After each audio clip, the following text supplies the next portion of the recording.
All right, let's be honest. Who hasn't dreamed of just dropping everything, buying a boat, and sailing off into the sunset? It sounds like the ultimate freedom, right?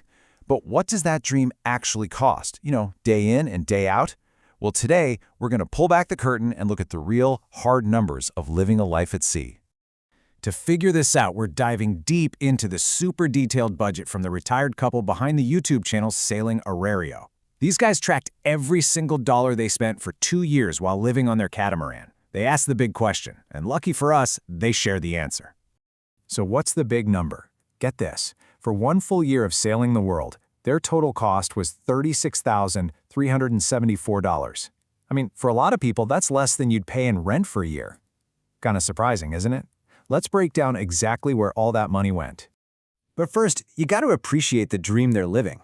We're talking more than 3 years exploring the Mediterranean, sailing nearly 20,000 kilometers, and visiting 11 different countries.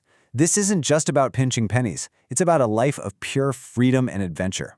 But yeah, that freedom has a price tag, and it starts with the biggest purchase of them all.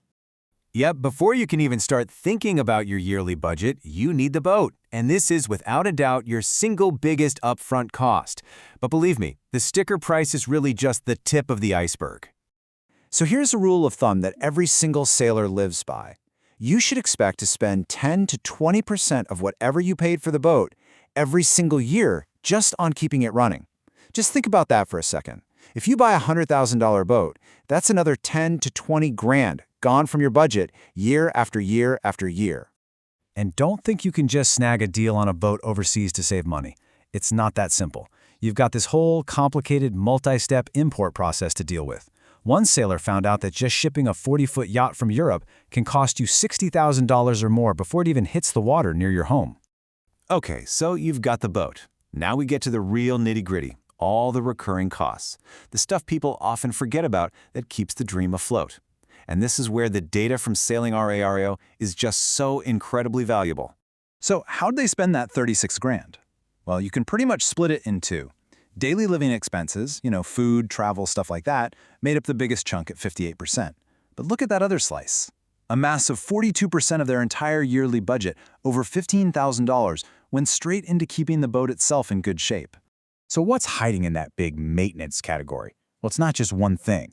It's your insurance, it's the fees you pay to park at a marina, it's fuel for the engine, it's all the parts and repairs, and it's the official paperwork you need to check in and out of different countries. Now, insurance is one of the biggest costs you can't avoid. You basically have two choices. Liability only is cheaper, but it only covers damage you might cause to someone else. But because they had a new boat, Sailing Arariero went for the much more expensive full coverage, which protects their own vessel. That one choice cost them almost $6,000 for the year. Okay, now this is where their story gets really interesting. When you compare their spending from year 1 to year 2, their total costs dropped by over $9,000. How on earth is that possible when so many of your expenses, like that big insurance bill, are basically fixed? And here's your answer, laid out plain and simple. The two biggest changes were in how much they spent on marina fees and fuel. Both of those costs were slashed by almost 2/3 in their second year. And it wasn't because they stopped moving around, it was because of where they were. The secret was location. That's it. By spending a lot of time in cheaper countries like Tunisia, they were able to slash their biggest variable costs. That single strategic decision made a bigger dent in their budget than pretty much anything else they could have done. And speaking of fuel, how you travel is just as important as where you go. Check this out. To cross the entire Atlantic Ocean, a journey of almost 4,000 kilometers that took nearly 2 weeks, they used just 12 liters of diesel. That's it. By letting the wind do the work, their fuel bill was basically nothing. Okay, so we've talked a lot about the boat. Let's switch gears and talk about the cost of actually living on the water. How does your daily budget change when the ocean is your backyard? Well, there are some pretty interesting trade-offs. On one hand, you can say goodbye to things like property taxes, electricity bills, and water bills.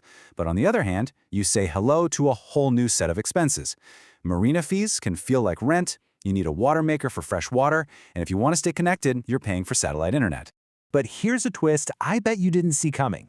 Sailing Arariero actually found that their grocery bills were about 20% lower than when they lived on land. Some of that is having access to fresh, local markets, but a lot of it just comes down to a complete change in how you shop and what you buy. Living on a boat also introduces this whole new list of things that become necessities. Good satellite internet like Starlink becomes your lifeline to the world, and that's about $60 a month. You need all the tech for navigation and, well, making YouTube videos. You absolutely need a solid set of tools for all the repairs you'll be doing yourself. And systems like a water maker are key to being truly self-sufficient out there. So, after we've crunched all the numbers, we kind of have to zoom out and ask the bigger question. We know what it costs, but what's the actual value of a life like this? I mean, when you really look at that $36,000 a year figure, is it worth it? Is the freedom of the open ocean, the adventure of seeing the world completely on your own terms, is all that worth the constant repairs, the careful financial planning, and all the uncertainty that comes with it?